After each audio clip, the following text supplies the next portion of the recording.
Hello,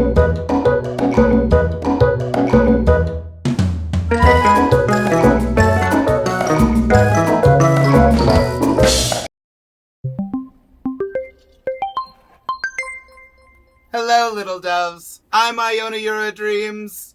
And I'm the Nubian Vixen.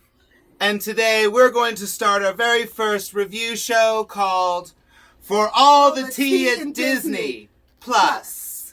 Yes, little doves, bringing to you The Mandalorian, the new television show from Star Wars and Disney Plus.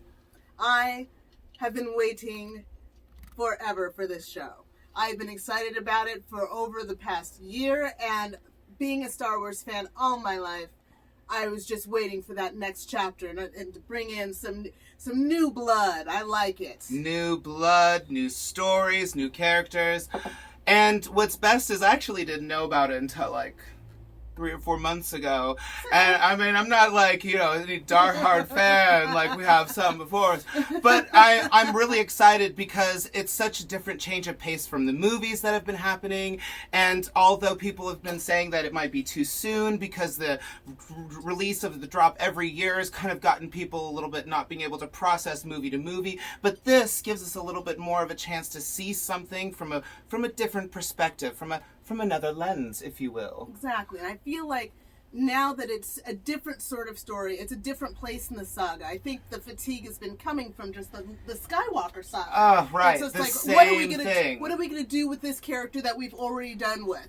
It's like, what are we going to do that's new? So now this is almost like the television version of Rogue One. It's that fresh new take on a new story, but still in the same universe. Because this story, which is really interesting that I read, that this story takes place only 4 years after the Battle of Yavin, which was the Return of the Jedi. Oh my gosh. Just 4 years after the Empire fell. Oh, so it's really, so you have to think about the politics of that time and right. where all of that started happening. So it's like, a lot of the fall started in Tatooine when they took out Jabba. Mm-hmm. A lot of the fall happened when they got back to the Death Star and defeating the Emperor.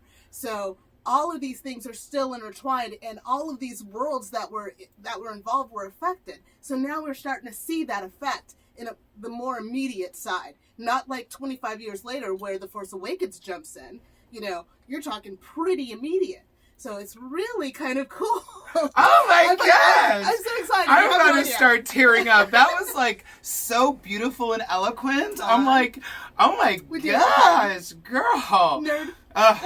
All right, so we're going to give our initial summation of what we thought The Mandalorian was. So we give it 2 giant, gorgeous thumbs up. For sure. Yes. Gorgeous. Yes, gorgeous. Oh, just gorgeous. No, it was really good. I felt for the first time Disney was not pandering to us as an audience. They really gave us something sustainable for our brains to think about. That was this whole other concept, like you were saying. So that was the first topic of deliciousness was why. Why did we give it 2 gorgeous thumbs up? Well, let's tell you.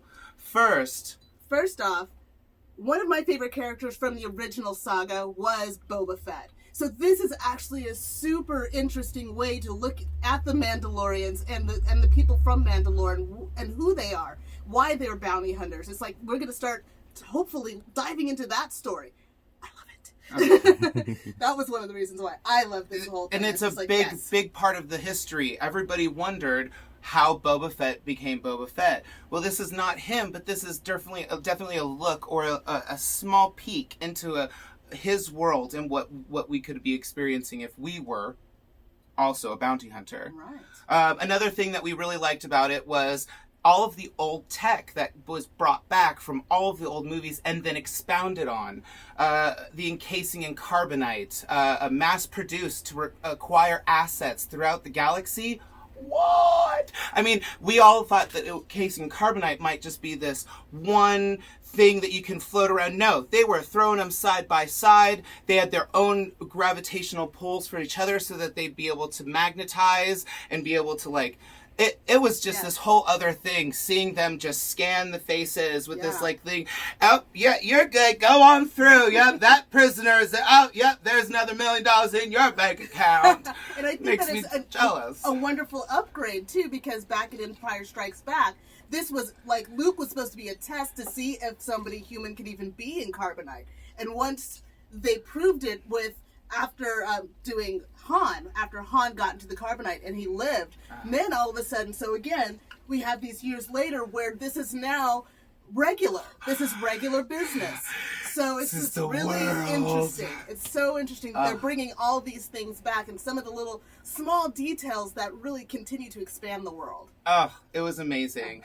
Another fun detail that we saw in it was the TT-8Y or 8L7Y, which was the stalker droid eye that came out and is the receiver for all guests coming into a building, like the one at Jabba's palace. It was really fun to go and see that, and it comes from a stalker droid, right? They like made it and pulled it from that so that it can be adapted for other things, which is just again cool to see. I know it was just a little thing to me, but I was like, it's back! Ah!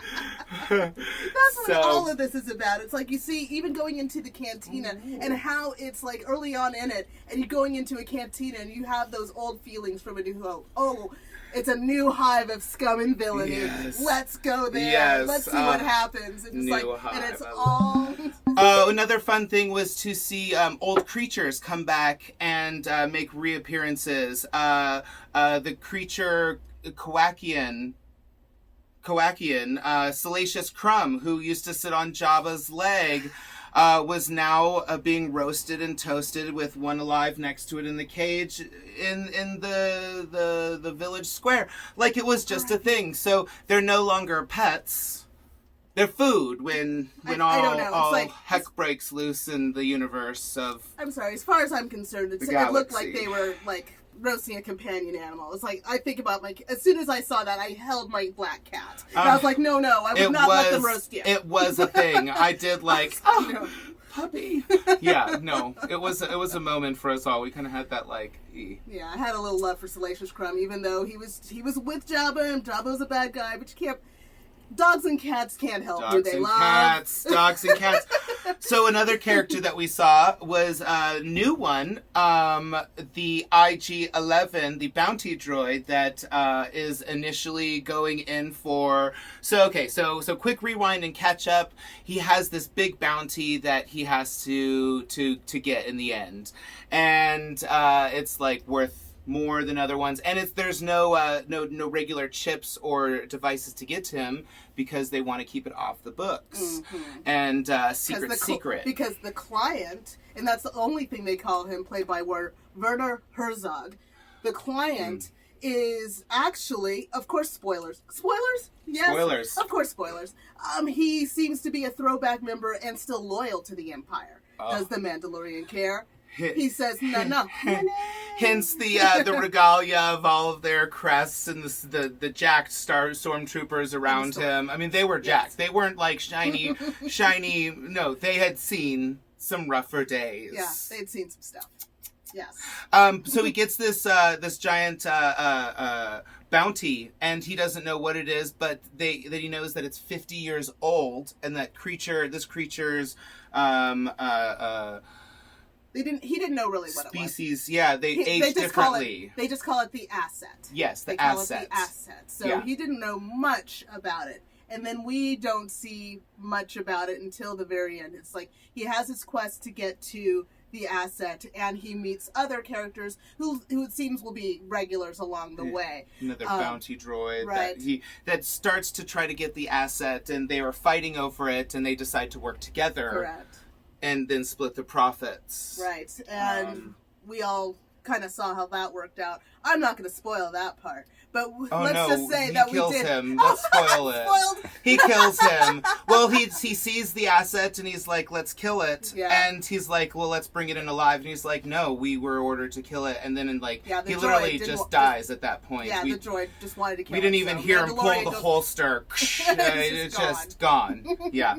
But we realize what the asset is. And it's what it appears to look like to be a young Yoda baby Yoda. I mean, Yeah. we don't. What's his the species? Do you That know? is a very interesting thing and a big point of contention in the Star Wars universe and by Star Wars fans.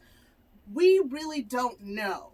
There's been a lot of speculation, but we don't know what the species of Yoda is. They just call it the Yoda species. Because there's been a lot of different speculation over... No. Wow. I And didn't know George that. Lucas himself pretty much made it a thing that they weren't going to talk about what Yoda was. Oh. They're just not going to talk about it. So, but there is Something a Yoda tells species. me that that's not going to last. There is... I know.